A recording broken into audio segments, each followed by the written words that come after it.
দেখো লাস্ট ডেতে আমরা যেটা করেছিলাম সেটা হচ্ছে equation of simple harmonic motion, তাই না? এবং ইকুয়েশনটা কি ছিল? d square x by dt square equals minus omega square x, তাই না? তাহলে d square x by dt square মানে কি আসলে?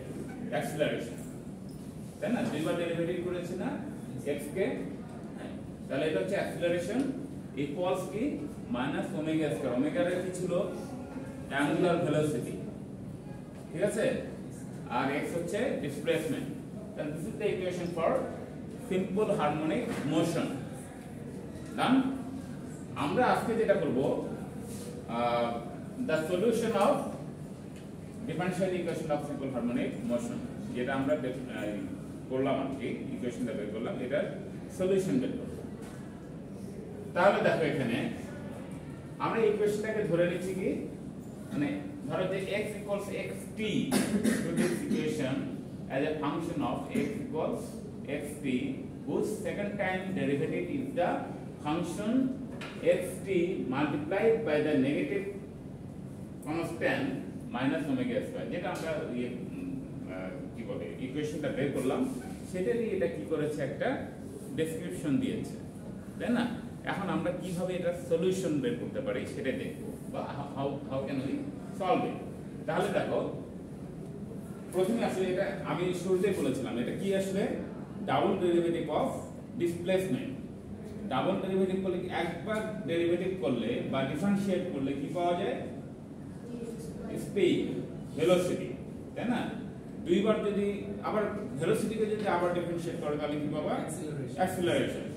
এই জন্য আমরা বলতেছি ডাবল ডেরিভেটিভ অফ ডিসপ্লেসমেন্ট। তাহলে a ইকুয়ালস আমরা কি লিখতে পারি? dv বাই dt লেখা যায়,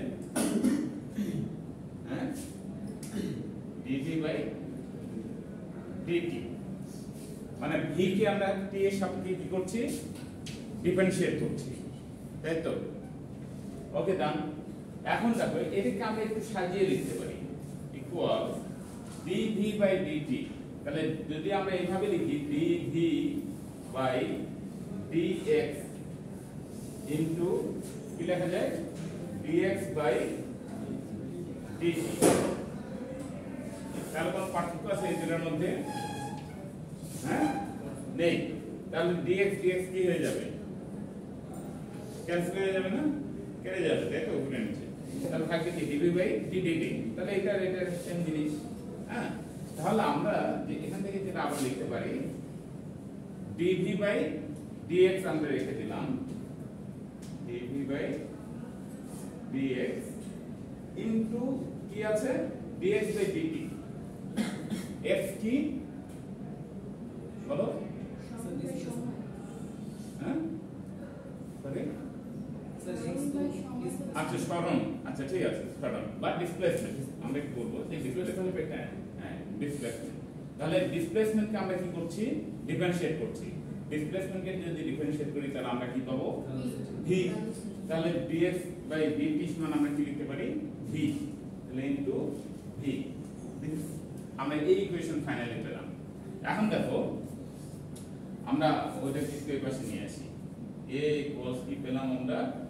dv by dx into v, তাই না? তাহলে এটা ইকুয়ালস আবার কি লেখা যায়? মনে আছে আগের ইকুয়েশন কি বের করছিলাম? dv by dx equals minus k by m, তাই না? দেখে যাব। আচ্ছা মাইনাস, আচ্ছা পরে আবার দেখাচ্ছি এটা। তাহলে আমরা ওখানে আগেই বের করে নিয়েছিলাম minus k by m into k by m আর কি। মোট কথা dv বাই dx সমান কি বের করেছিলাম? k by m। কোন ইকুয়েশন থেকে আসছিল? তাহলে মনে পড়বে, বলো। দুটো ইকুয়েশন ইউজ করেছিলাম বা দুটো ল ইউজ করেছিলাম।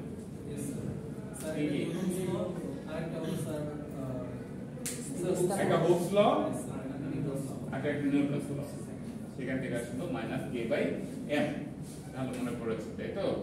তাহলে minus k by m into আছে কি v। এখন দেখো মাইনাস k বাই m আমরা যদি এটাকে ডেরিভেটিভ করি dv by dx into v equals কি লেখা যায় minus k by m into x, এটা আগের ইকুয়েশন থেকে আমরা লিখছি, তাই তো, ইনটু x। এটাকে তোমরা ইচ্ছা করলে ব্র্যাকেট ভ্যালু দিতে পারো। এখন দেখো তোমরা যদি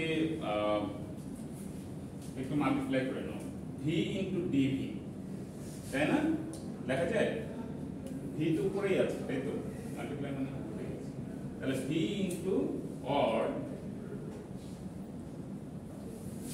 v ইনটু dv ইকুয়ালস কি লেখা যায়, এটা তো আছেই, মাইনাস k বাই m, তাই তো। এটাকে যদি ক্রস মাল্টিপ্লাই করো তাহলে কি হবে, এখানে x ও আছে into x into dx, dx টা কোথায় চলে যাবে, ক্রসে, ক্রস মাল্টিপ্লিকেশন, তাই তো। তাহলে x ইনটু dx। এখন এটাকে যদি আমরা ইন্টিগ্রেট করি, দেখো বাকিটা হচ্ছে ইন্টিগ্রেশন, এখানে দেখা যায় এটা সবাই দেখতে পাচ্ছ, তাহলে এখান থেকে এখানে দেখি, তাহলে যদি আমরা দুই পাশে ইন্টিগ্রেশন করি, ইন্টিগ্রেট করলে কি হবে, কার সাপেক্ষে 0 থেকে, এটা তো v, তাই না, তাহলে g এর ভ্যালু, v এর ভ্যালু কি হবে, সর্বনিম্ন g 0 আর সর্বোচ্চ v, তাহলে এটার লিমিট থাকবে কত, 0 টু v, তাহলে 0 to v, v into dv equals কি হবে, মাইনাস k বাই m তো কনস্ট্যান্ট, তাই না। তাহলে x কে যদি আমি কি করি, ডেরিভেটিভ মানে ইন্টিগ্রেশন করি, তাহলে এটার আবার লিমিট কত হবে, a হচ্ছে কি ছিল, অ্যামপ্লিটিউড, তার মানে সর্বোচ্চ হাইট a ইনটু x, আমরা ছোট্ট একটা ডিসটেন্স নিয়েছিলাম, যে স্মল ডিসটেন্স ডিসপ্লেসমেন্ট কতটুকু গেল, তাই না। তাহলে আমরা এই লিমিটটা যদি x ধরি আর সর্বোচ্চ a টু x ধরি, তাহলে a to x into x dot কত, dx টা আগে থেকেই আছে, ঠিক আছে। তাহলে আমরা কি করছি, পুটিং v যদি 0 ধরি, যখন x এর ভ্যালু কত হবে, a, মানে v যদি 0 ধরো তাহলে x এর ভ্যালু হবে a, আবার v যদি v ধরো মানে হাইয়েস্ট ভ্যালুটা ধরো, তাহলে x কত হবে, x, ঠিক আছে।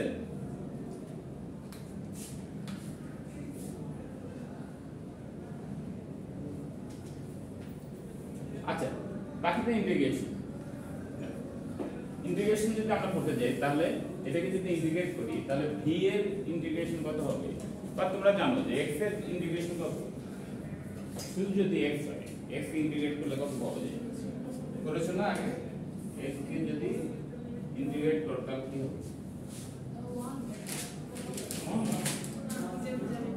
তাহলে এটা কি dx বাই dt ইকুয়ালস কত, হ্যাঁ, কোনটা কত, এটা হচ্ছে 0, 1, এটা হচ্ছে 1, যদি এটা কনস্ট্যান্ট হতো তাহলে কি হতো, 0, তাই তো, হ্যাঁ। তাহলে এখানে x আছে যেহেতু, তাহলে এখানে কত আসছে, পাওয়ার 1 টু d বাই dt, এটা হচ্ছে ইন্টিগ্রেশন যদি করো, তাহলে x এর পাওয়ার কত আছে, 1, তাহলে ইন্টিগ্রেশন করার নিয়ম হচ্ছে কি, পাওয়ারটা কি হবে, 1 এর নিচে 1 ডিভাইডেড বাই যত পাওয়ার আছে ওইটার প্লাস কত, 1, যে পাওয়ারই থাকে, তাহলে এখানে পাওয়ার আছে কত, 1, তাহলে 1 প্লাস 1, বুঝতে পেরেছো, হ্যাঁ। তাহলে পাওয়ার জায়গাটা এইভাবে করব, তাহলে হাফ ইনটু, এখন পাওয়ার কত হলো, ওই যে 1 প্লাস 1 কত, 2, ঠিক আছে। তাহলে কি হচ্ছে v স্কয়ার, রাইট, হ্যাঁ, v স্কয়ার, লিমিট কত ছিল, 0 to v, right, 0 to v equals minus k by m, এটা তো কনস্ট্যান্ট, ইনটু এখন x কে যদি ইন্টিগ্রেট করা ওই একই জিনিসই, half into x square, limit কত, a টু x, বুঝতে পেরেছো। তাহলে মনে রাখবা ওই যে পাওয়ার 1 + 1 2 এটা 1 এর নিচেও আসবে, আবার এখানেও পাওয়ার হিসেবে চলে যাবে যদি ইন্টিগ্রেট করো। ঠিক আছে, ইন্টিগ্রেশন নিয়মই হচ্ছে। এখন দেখো তুমি ভ্যালু বসায় দাও, তাহলে ভি স্কয়ার ইকুয়ালস আমরা লিখতে পারি -k/m into x square minus a to the power x divided by k by, আচ্ছা এটাকে যদি আমরা করি ভি এর ভ্যালু বের করতে চাই, তাহলে কি হবে স্কয়ার রুট অফ এটা জাস্ট স্কয়ার রুট করে দেব, রুট ওভার হয়ে যাবে। আর রুট ওভার হয়ে গেলেই মনে রাখবা যে প্লাস মাইনাস চলে আসে, তাই না? আর যদি মনে না থাকে শুধু প্লাস দিয়ে করে যাবো, কারণ মাইনাস দিও না, মানে এটার শুধু প্লাস দিয়ে করে যাবো। আর যদি মনে থাকে যে না স্কয়ার রুট করলে, যেমন 4k যদি স্কয়ার রুট করতে তাহলে কি হবে, তাহলে কি হবে স্কয়ার রুট মানে বুঝো তো, রুট ওভার, তাহলে 4k যদি ধরো x স্কয়ার ইকুয়ালস কত আছে, x স্কয়ার ইকুয়ালস 4, তাহলে x ইকুয়ালস কত হবে প্লাস মাইনাস, রাইট? এই জন্য বললাম যে আবার এটাকে যদি স্কয়ার করে তাহলে কি হবে, আর -2 হলো স্কয়ার করলে 4 হবে, +2 স্কয়ার করলে 4 হবে। তো আমরা সাধারণত যেটা করি আর কি, যে +-2 এটাই ইউজ করি। যদি কখনো তোমাদের কনফিউশন তৈরি হয় বা মনে না থাকে, তাহলে শুধু পজিটিভ ভ্যালুটা নিবে। ঠিক আছে, ডান? ওকে, তাহলে এই গেল হচ্ছে। আচ্ছা আমি দেখি একটু গ্রাফটা এখানে শো করা আছে কিনা।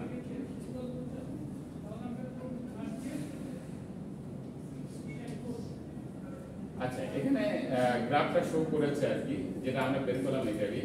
এখানে হচ্ছে মানে পজিটিভ ভ্যালু, মানে এটা যদি ভি হয়, ঠিক আছে, এদিকে ভেলোসিটি, এদিকে কি ডিসপ্লেসমেন্ট। ঠিক আছে, তাহলে আমরা যে সলিউশনটা বের করলাম সেটা হচ্ছে √k/m ইনটু a, আর হচ্ছে এখানে হবে কি শুধু নেগেটিভ ভ্যালু যদি গ্রাফে যদি শো করতে বলে। ঠিক আছে, তাহলে এটা করবা, আর বাকিগুলো তো আমরা করলাম, সলিউশন আর বের করার দরকার নেই। আর তোমাদের এত ডিপে যদি চাও আমি করে দিতে পারি।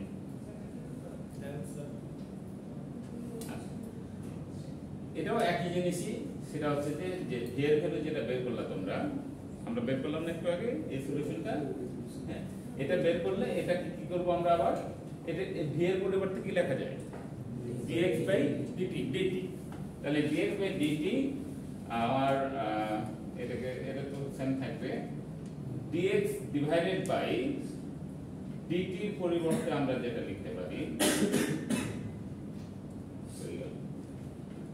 আচ্ছা dx/dt equals √k/m into a square minus x square, তাই না? তাহলে dx বাই এটাকে যদি আমরা ক্রস মাল্টিপ্লাই করি, তাহলে এটা কোথায় চলে গেল,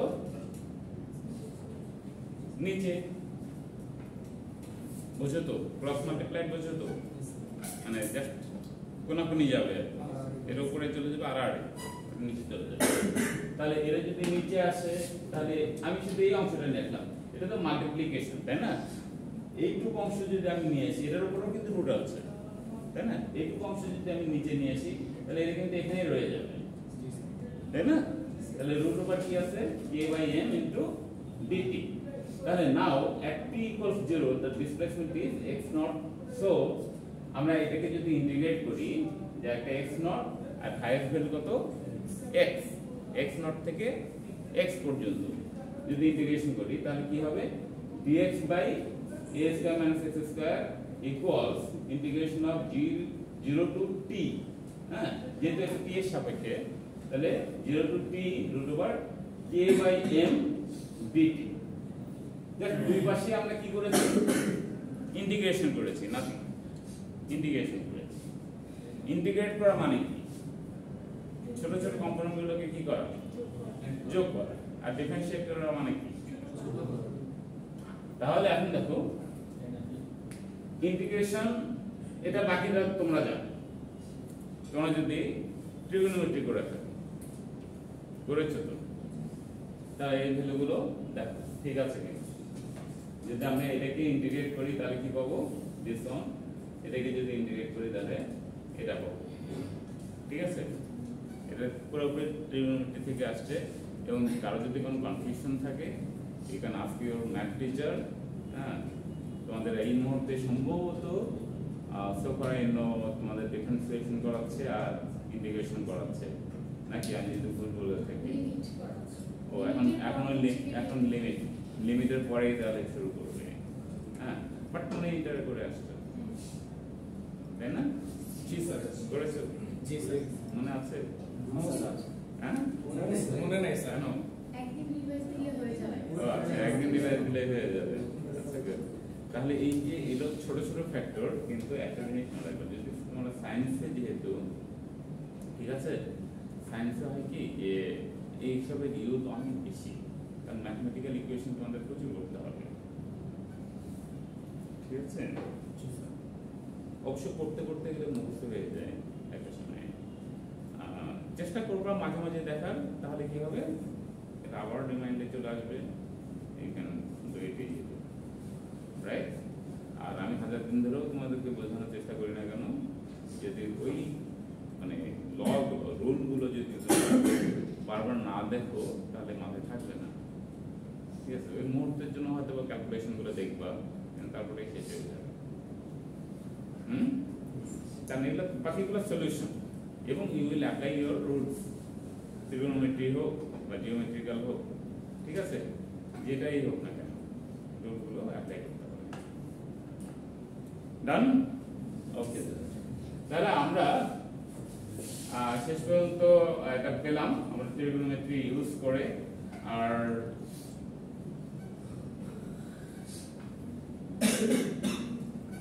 শেষে যেটা আমরা পাচ্ছি আর কি তোমরা ওইটা একটু সলিউশন করো বাসায় বসে প্রত্যেকটা লাইন করে করে দেখবা ঠিক আছে স্টেপ বাই স্টেপ প্রত্যেকটা লাইনে কি করতে হবে ওটা করতে হবে নিজে করতে হবে নিজে করে যেখানে আটকা পাস সেটা বলবো যে স্যার এই ট্রিগোনোমেট্রি এটা অ্যাপ্লাই করেছে ঠিকই কিন্তু এটা থেকে এটা কিভাবে আসলে আমি আর পারছি না ঠিক আছে তখন ওইটা কি করা যায় মানে সুবিধা মানে মনেও থাকে এবং ওটা সলভ করতে হবে তো যাই হোক তাহলে আমরা কি পেলাম x a sin omega t plus alpha ঠিক আছে এটা সম্ভবত আমাদের নিউটনীয় বলবিদ্যা ছিল তাই আচ্ছা এখানে একটা জিনিস খুব ইম্পর্টেন্ট তোমরা যখন ম্যাথ করবা বুঝছেন তোমরা যখন ম্যাথমেটিক্যাল প্রবলেমগুলো করবা তখন একটা কমন জিনিস আছে সেটা হচ্ছে কি আমি শুরুর দিকেও বলেছিলাম তোমাদের যে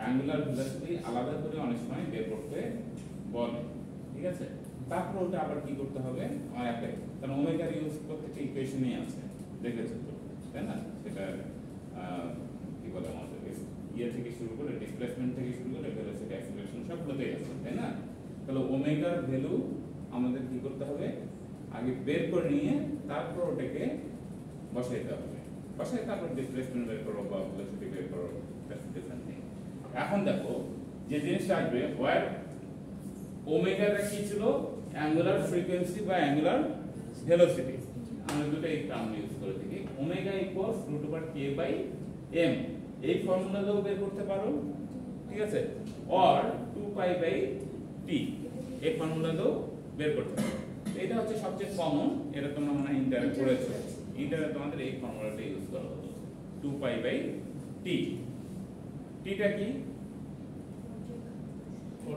পর্যায়কাল মানে টাইম পিরিয়ড আমরা বাংলায় বলতে কি এটা হ্যাঁ বাংলায় বলবো টাইম পিরিয়ড মনে আছে কি কি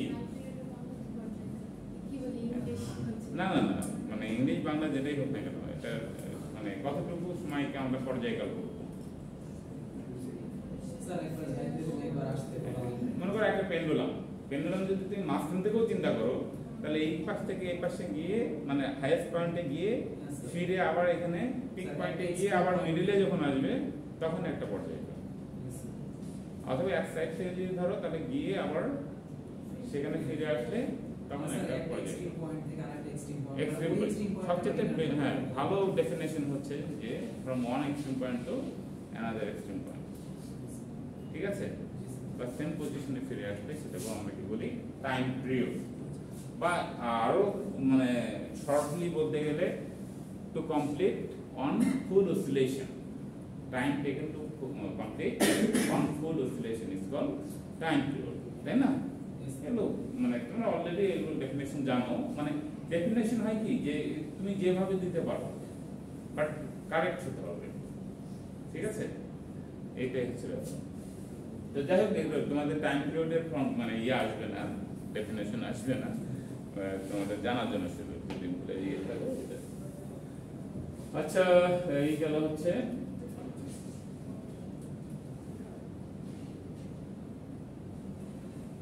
আমরা একটু ম্যাথ করতে যাচ্ছি, sir স্লাইডগুলো right, don't worry.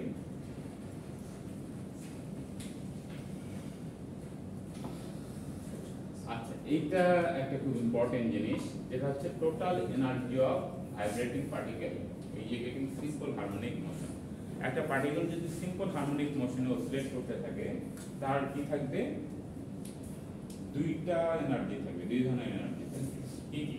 Sir kinetic energy, potential kinetic energy and potential energy.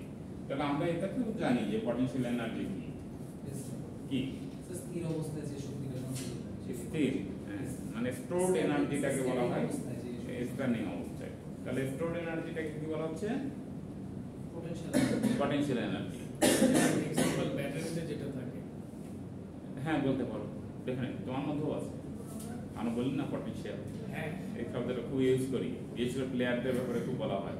Potential বা বিভব। হ্যাঁ, তাহলে এই গেল পটেনশিয়াল এনার্জি। আর কাইনেটিক এনার্জি হচ্ছে কি? গতিশক্তি। তার মানে all moving object has kinetic energy, ঠিক আছে। আর যখন অসিলেট করতে থাকে বা মুভমেন্টের মধ্যে থাকে, তখন কি থাকে? দুটোই থাকে। তাহলে এবং একটা মজার ব্যাপার হচ্ছে যে টোটাল এনার্জি অলওয়েজ কি থাকবে? সমান থাকবে। এখন একটা ধরো যে পার্টিকেল কি করছে? অসিলেট করছে, তাই না? তাহলে ইনিশিয়াল স্টেজ থেকে ধরো যে এক্সট্রিম পর্যন্ত গেল, এক্সট্রিম পজিশনে কি থাকবে? টোটালটাই কি হবে? Sir totally that's potential energy. Potential. Yes, কারণ ভেলোসিটি জিরো। আর এর সবচেয়ে মানে গতিশক্তি, দ্যাট মিন্স কাইনেটিক এনার্জি সবচেয়ে বেশি থাকবে কোন পজিশনে? স্যার মিন পয়েন্ট। মিন পয়েন্ট, ওকে। আর এর মাঝখানে তুমি যেখানে যোগ করো না কেন, এক্সট্রিম পজিশন মানে এক্সট্রিম পজিশনেও যদি তুমি পটেনশিয়াল এনার্জি এবং কাইনেটিক এনার্জি প্লাস করো, তাহলে কি হবে? সেম আসবে। তাহলে একটা জিরো, কাইনেটিক এনার্জি ওখানে কি? জিরো, টোটালটা কি? Potential energy. কারণ ওখানে পুরোটাই পটেনশিয়াল এনার্জি, মানে যোগ করলে একই আসবে। আর মাঝামাঝি করলে তো অবশ্যই মানে দুটা মিলেই কি হবে? একই হবে। তাহলে এনার্জিটা কি হয় আসলে? মানে এনার্জি এই যে কেন একই রকম থাকে? কারণ স্যার এনার্জি সৃষ্টি কিংবা ধ্বংস করা যায় না, জাস্ট এক ফর্ম থেকে আরেক ফর্মে ট্রান্সফর্ম। তাহলে energy cannot be created or destroyed, ঠিক আছে? It can be converted from one form to another form. তাহলে মনে রাখবে যে টোটাল এনার্জি অলওয়েজ মানে একই থাকে, বাট কিছু কিছু ক্ষেত্রে কি হয়, যেমন তুমি যে পরিমাণ খেয়েছো আজকে সকালে, কিছু এনার্জি লস। তোমার সব এনার্জি কি তুমি কাজে লাগাতে পারবে? No sir. No. তাহলে কিছু এনার্জি কি হয়ে যায়? ওয়েস্ট হয়ে যায় সারাউন্ডিং। বাট এনার্জি ধ্বংস হয়ে যায় না, ওয়েস্ট হয়ে যায় অন্য পারপাজে, অন্য পারপাজে। যেমন এখানে আমরা ইলেকট্রিসিটি ইউজ করছি, ইলেকট্রিক্যাল এনার্জি কিসে পরিণত করছি? Sir hit energy. যাই হোক আর কি, এখানে মানে কুলিং এর কাজে ব্যবহার করা হচ্ছে। তো লাইট এনার্জি, সাউন্ড এনার্জি, অন্যান্য এনার্জিতে আমরা কি করছি? কনভার্ট করছি। রূপান্তর। এক্স্যাক্টলি। তাহলে সবগুলো কিন্তু এনার্জি কনভার্ট করছি আমরা একটা ফর্ম থেকে আরেকটা ফর্মে, বাট এটা ডিস্ট্রয় হবে না। কিন্তু একই সাথে কি হচ্ছে? কিছু এনার্জি অলওয়েজ না, আমরা 100% পাই না। এই জন্য এফিসিয়েন্সি বলে একটা কথা আছে, কর্মদক্ষতা, ঠিক আছে? তাহলে এনার্জি, কিছু এনার্জি অবশ্যই কি হয়ে যায়? অন্য এনার্জিতে ট্রান্সফার হয়ে যায়, যেটা আমাদের কাজে লাগে না। যেমন এখানে লাইট ইলেকট্রিসিটি ইউজ করছি আমরা, দেখো তুমি সবগুলো ধরে থাকো, গরম হয়ে গেছে, হিট। তাহলে হিট এনার্জিটা যে তাপ শক্তি উৎপন্ন হচ্ছে, এটা আমাদের কাজে লাগছে না। তাহলে এটা কি হয়ে যাচ্ছে, ওয়েস্ট হয়ে যাচ্ছে টোটাল তো সারাউন্ডিং। সেটা অনেক ক্ষেত্রে কাজে লাগানো যায়। অনেক ক্ষেত্রে না, যদি রিসাইকেল করা যায় সেটা ডিফারেন্ট কেস, মানে আমি যেমন নরমালি যেখানে বলতেছি। খাবার রাখা হয় সেখানে অনেক সময় দেখা যায় ফিলামেন্টের বাল্ব থাকে, খাবারটা সেক্ষেত্রে আচ্ছা, তো ফিলামেন্টের বাল্ব তো কি হয়ে যায়, খাবার যদি তুমি একদম ইয়ে করে রাখো তাহলে আলাদা জিনিস, মানে কোনোভাবেই যেন ইয়ার অথবা বাইরে না যায় আর কি, ইয়ার টাইট করে রাখো তাহলে ডিফারেন্ট কেস। কিন্তু যদি একটু ওপেন থাকে কোনো জায়গা তাহলে কি হয়ে যাবে, পুরোটা কাজে লাগাতে পারবো No. No. তাহলে এনার্জি কিছু না কিছু কি হয়ে যায়, ওয়েস্ট হয়ে যায়।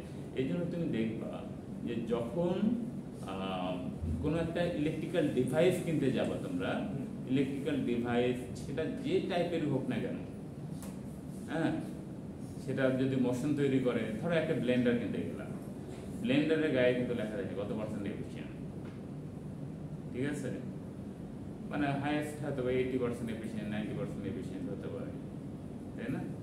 তারপর এই ধরনের আরো কি আছে, ওয়াশিং মেশিন আছে, AC তারপরে আছে। এসি আছে, এগুলো কি 100% এফিসিয়েন্ট বলতে বিশ্বাস করবা? না। হ্যাঁ, আসলে এটা পসিবল। এটা পসিবল না। যেমন ইনভার্টার গুলো আরো কম efficient, যেহেতু বিদ্যুৎ বিল কম আসে। হ্যাঁ, তাহলে এই জন্য বলা হচ্ছে যে 100% এফিসিয়েন্ট আসলে খুবই ডিফিকাল্ট ব্যাপার, এটা সাধারণত তৈরি করা যায় না, অলমোস্ট ইম্পসিবল, অলমোস্ট ইম্পসিবল এটা তৈরি করা যায় না, ঠিক আছে? তো কিছু না কিছু ওয়েস্ট হয়, এ হচ্ছে এফিসিয়েন্সি। তাহলে যে কোনো একটা ইলেকট্রিক্যাল ডিভাইস যখন আমরা কিনতে যাই তখন গায়ে লেখা থাকবে, দেখবা যে কত ওয়াট, কত ভোল্টেজ তুমি ইউজ করবা, এফিসিয়েন্সি কত, ঠিক আছে, পাওয়ার আউটপুট, এগুলো দেওয়া থাকে আর কি, মোট কথা ডেসক্রিপশন দেওয়া থাকে, এটা রুল, বুঝছো তো, যে এই ইনফরমেশনগুলো তোমাকে দিতেই হবে, জি স্যার। ঠিক আছে? তার মানে তুমি জেনে শুনেই কিনতেছো। হ্যাঁ, তো তুমি দোকানদারকে কখনোই জিজ্ঞেস করবে না যে এটার এফিসিয়েন্সি কত, তো সে তো বলবে যে 100%, তাই না? হ্যাঁ, বলে। স্যার, ওয়ার্কিং একটা কোয়েশ্চেন ছিল। কি? সেটা হলো যে এখনকার যে ডিজিটাল মিটার, এখানে যে কিলোওয়াটটা শো করে, এটা কি 100% অ্যাকুরেট? কিলোওয়াট এবং যে অ্যাম্পিয়ারটা শো আসলে এটা যখন মানে যেটা ওরা দেয় সেইটা বাস্তবের সাথে 100% কখনোই মেলে না। যেমন একটা উইন্ডো এসির ক্ষেত্রে 2150 ওয়াট দেখায়। হ্যাঁ, এটা ইজ পসিবল, মানে এটা হয় কি প্রত্যেকটা জায়গাতেই কি করে, মানে এখানে হয় কি যে যখন মানে তৈরি করে, যেমন আমরাই যখন বলি, আমরা ইলেকট্রিসিটি যখন প্রডিউস করি, ইলেকট্রিসিটি প্রডিউস করার সময় বলি কি যে হ্যাঁ আজকে রেকর্ড পরিমাণ ইলেকট্রিসিটি প্রডিউস হয়েছে, হ্যাঁ কি পরিমাণ, রেকর্ড পরিমাণ এবং কত মেগাওয়াট, এটা একদম পুরোপুরি বলা যায় আর কি, নিউজে দেখতে পারবো।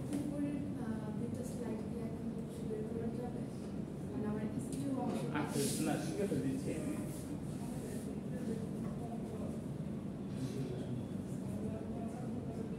তোমরা এগুলো পেয়ে যাবে আর কি। ও আচ্ছা, আমি যদি নিতে চাও, তুমি কোনটা চাচ্ছ বলো?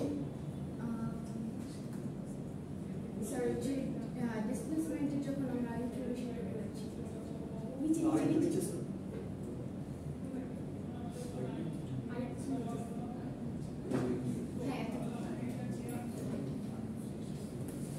তাহলে যখন মানে সেটাই বললাম আর কি, যে it's not possible to produce, মানে যেটা আমরা বাস্তবে বলছি আর কি, হয়তোবা প্রোডাকশন হচ্ছে থিওরিটিক্যালি ওই পরিমাণ, ঠিক আছে, বাট ওটা যখন আমরা গ্রেডে দিচ্ছি, ন্যাশনাল গ্রেডে যাওয়ার সময় কি হয়ে যায়, মানে আমরা একটা ট্রান্সফরমারের মাধ্যমে তো ওটা ইয়ে করি, তাই না, সরে আর কি সারা দেশে, তো তখন কি তোমার ওই যে পরিমাণ প্রোডাকশন হলো সেটাই যায়, ওটা হয়তো থিওরিটিক্যালি কি হলো যে মানে এত মেগাওয়াট ইলেকট্রিসিটি প্রডিউস, ঠিক আছে, বাট এটা 100% পুরোটাই কিন্তু আমরা কি করতে পারছি না, প্রোভাইড করতে পারছি না, সারা দেশে ডিস্ট্রিবিউট করতে পারছি না, বুঝতে পারছো? তারপর একটা ছিল যে লাইনটাও দুই প্রকার, যেমন single phase, three phase. Three. Three phase লাইনে বলে এফিসিয়েন্সি একটু বেশি বেশি পাওয়া যায়। লস কম, এফিসিয়েন্সি বেশি। হ্যাঁ। আর সিঙ্গেল ফেজে সিঙ্গেল পেজে তোমার কম। এফিসিয়েন্সি কম। স্যার এটা কি জন্য স্যার? আমাদের কি শুধু সূত্রের প্রতিপাদনগুলোই পড়াবে? না না, এগুলো অ্যাপ্লিকেশন আছে না? হ্যাঁ অবশ্যই, এগুলো তো দরকার হবে। না, কারণ math নয়? অবশ্যই সেদিন যে আমি তো ওটা দিয়ে যাচ্ছিলাম, তোমার ও ইয়ে চাইলো, তুমি লিখে নাও, তাদের লিখে নাও, আমি দেখি একটা ম্যাথ করবো।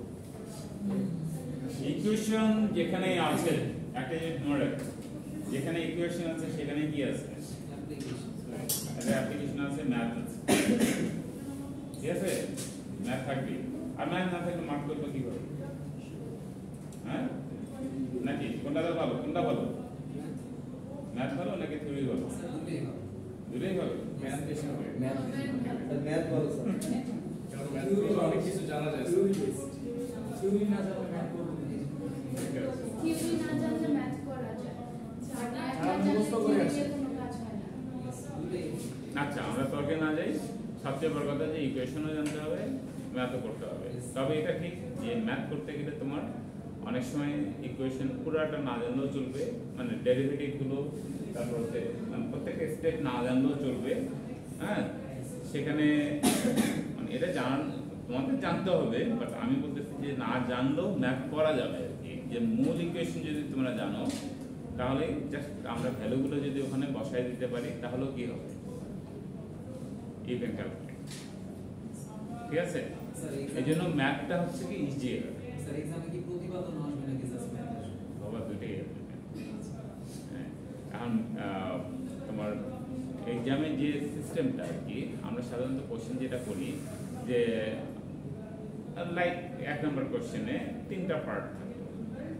ঠিক আছে, তোমরা মানে ইন্টারে যেভাবে করেছো সিমিলার কোশ্চেন আসলে তুমি যদি অনার্স সেটাই করো না কেন, সবগুলোতে একই জিনিসই পাবো একদম। মানে যতদিন পর্যন্ত তুমি ধরো লাইক ফিজিক্স যদি করতে থাকো, ফিজিক্সের একটাই মানে কোশ্চেন তুমি ফুল কোশ্চেন পাবা না, যে বিশাল কোশ্চেন দিলাম যে তুমি একদম 10 পাতা লিখে দিবা।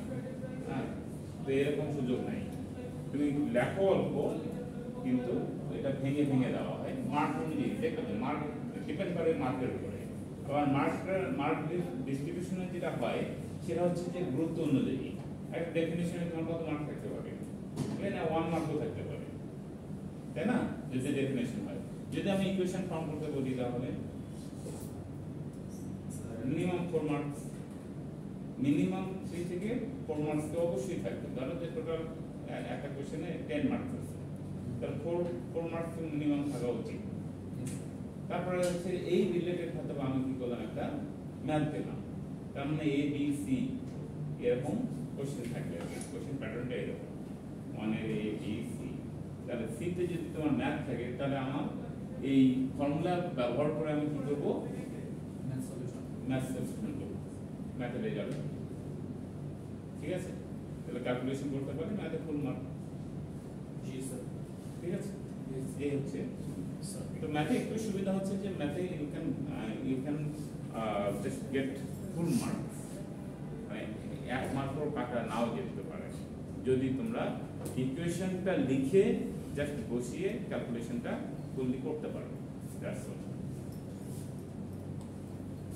আচ্ছা, আমরা এখন এনার্জিতে যাই। এনার্জির ইকুয়েশন খুব আছে। এনার্জি ইকুয়েশন ফর্ম করা যায়, মানে ফর্মেশনটাও ইম্পর্টেন্ট, আবার এনার্জি ক্যালকুলেট করাটাও ইম্পর্টেন্ট। ঠিক আছে, কি করবেন এনার্জি প্রডিউস হচ্ছে বা টোটাল এনার্জি বের করতে বলতে পারে। অনেক সময় শুধু কাইনেটিক এনার্জি বের করতে বললো অথবা পটেনশিয়াল এনার্জি বের করতে বললো, যে কোনো একটাও বের করতে বলতে পারে, অথবা টোটাল এনার্জি বের করতে বলে টোটাল এনার্জির একটা ফর্মুলা আছে। আবার আলাদা করে তোমরা পটেনশিয়াল এনার্জি বের করে এবং কাইনেটিক এনার্জি বের করে কি করতে পারো? অ্যাড করতে পারো। ঠিক আছে, করলে তাহলে দুটো পদ্ধতি এভারেজ এনার্জিকে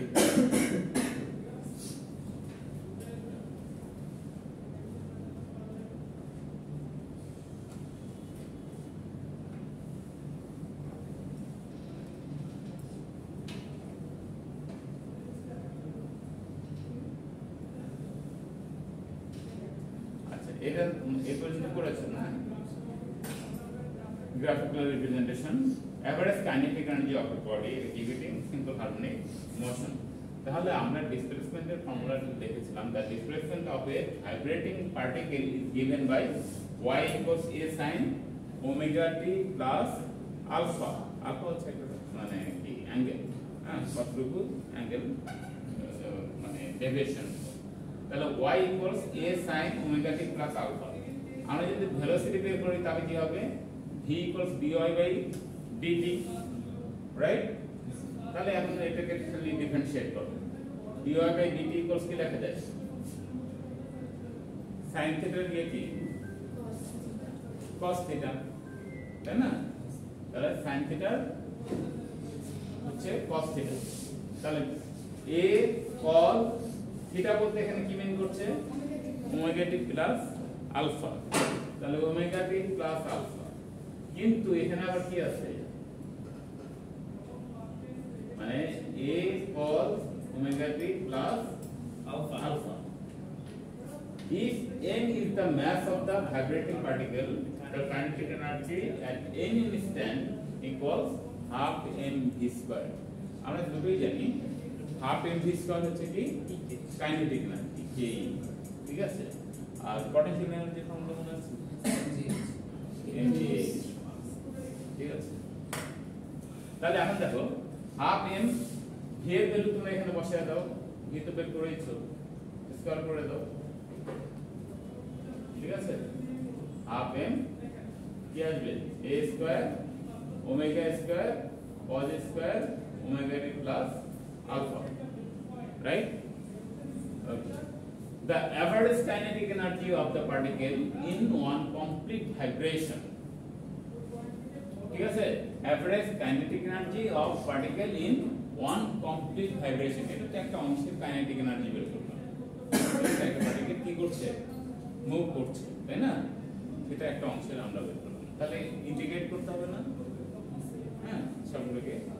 তাহলে average kinetic energy of the particle in one complete vibration equals 1/t integration 0 থেকে t পর্যন্ত। কারণ এখানে আমাদের টাইম পিরিয়ড, একটা কমপ্লিট অসিলেশন হওয়ার জন্য কত টাইম দরকার, এটাকে কি বলা হয়? Time period. একটা কমপ্লিট অসিলেশন হতে যে সময় লাগে সেটাকে কি বলি? Time period. এটাকে কি দিয়ে ডিনোট করা হয়? ক্যাপিটাল ডি টি দিয়ে, তাই না? তাহলে 0 to t half m a square omega square cos square omega t plus alpha into dt। এটাকে এখন আমরা ইন্টিগ্রেশন করব। করলে তোমরা দেখো বাকিটা তোমার ইন্টিগ্রেশনের ফর্মুলা, যদি ইন্টারটা মনে থাকে, না থাকলে দেখো এখানে দেখে নাও আর কি, যে 1/t m a square omega square by 2, এখানে কি ছিল? 2 ছিল, তাহলে 2 নিচে আসলে কত হবে? 4। 0 টু t 2 মানে এই ইয়ে কোথায় চলে আসে? পাওয়ারটা কোথায় চলে আসে? সামনে চলে আসে, তাই না? তাহলে 2 cos square omega t plus alpha into dt, ঠিক আছে? তারপর বাকিটা হচ্ছে এবার।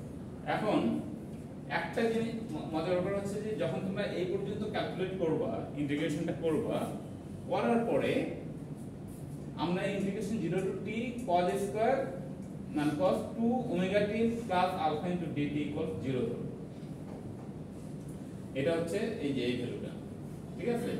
এই ভ্যালুটা কত হবে? 0, ঠিক আছে? তাহলে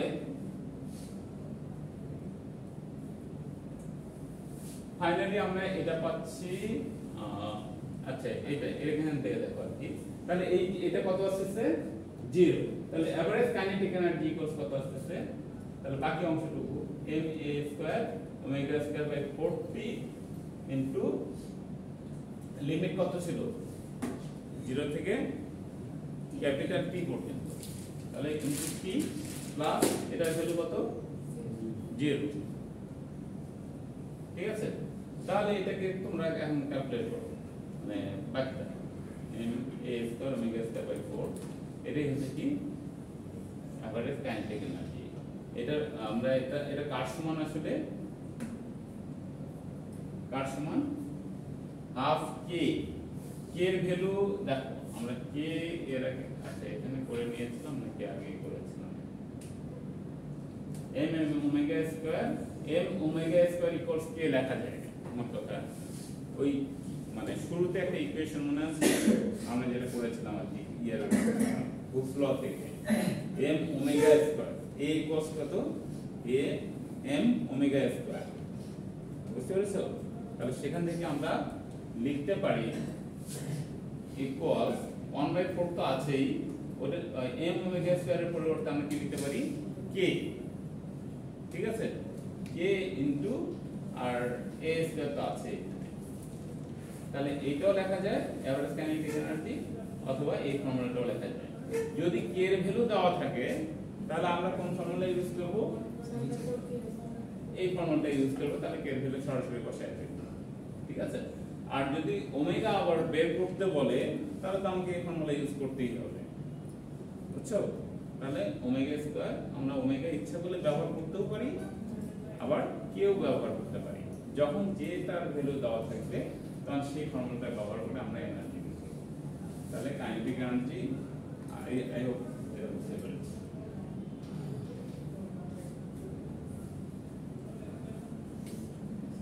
আচ্ছা এটা খুব ইম্পর্টেন্ট টোটাল এনার্জি ই টোটাল ঠিক আছে তাহলে টোটাল এনার্জিতে কি কি আছে পটেনশিয়াল এনার্জি আছে কাইনেটিক এনার্জিও আছে তাহলে আমরা পটেনশিয়াল এনার্জিকে কি ধরে নিচ্ছি ইউ ধরে নিচ্ছি আর কাইনেটিক এনার্জিকে কি ধরে নিচ্ছি কে ধরে নিচ্ছি আচ্ছা আমি পটেনশিয়াল এনার্জির একটা ইকুয়েশন নিয়ে করে দেব পরে তাহলে এইটা ইউ ইকুয়ালস লেখা যায় half k x t square আর এটা হচ্ছে half m v t square ঠিক আছে বা মোট কথা এম ভি স্কয়ার আর কি টিটা আমরা ব্র্যাকেটে দিয়েছি মানে টি এর সাপেক্ষে আর কি ঠিক আছে এখানেও হাফ কে এক্স স্কয়ার এটা হচ্ছে কি আসলে পটেনশিয়াল এনার্জি পটেনশিয়াল এনার্জি যদি আলাদা করে বের করতেও বলে তোমাদেরকে তাহলে তোমরা কোন ফর্মুলা ইউজ করবে হাফ কে এক্স স্কয়ার হ্যাঁ আবার ব্র্যাকেটে টি লিখে টি স্কয়ার করে টি খুঁজে পাবা না কিন্তু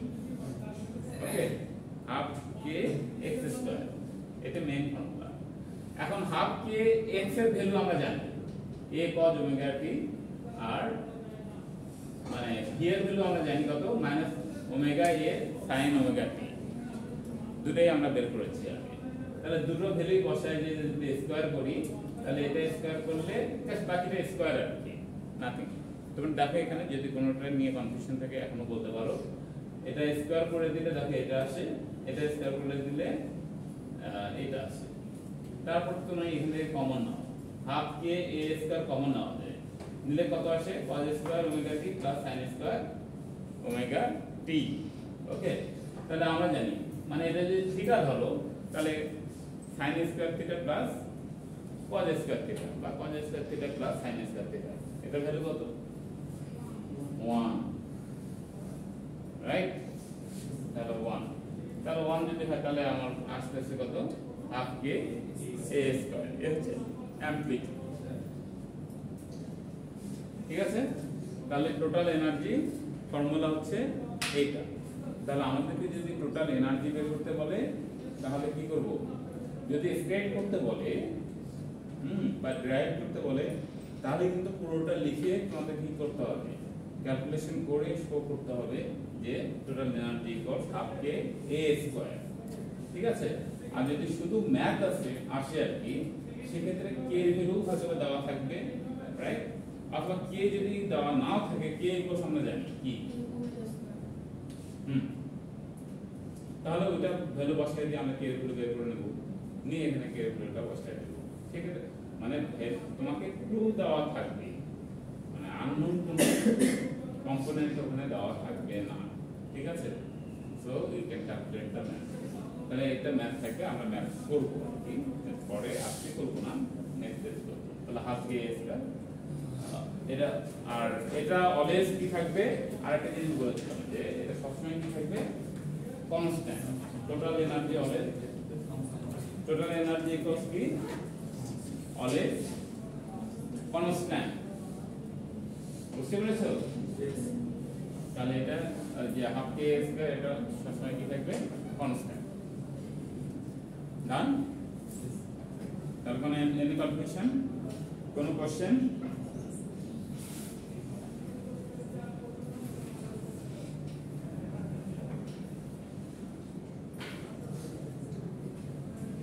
আচ্ছা আজকের টপিকটা আমরা এখানে রাখি আমরা নেক্সট টপিকে কোনটা যাবো আমি পরে দেখাচ্ছি আচ্ছা ইউটিউব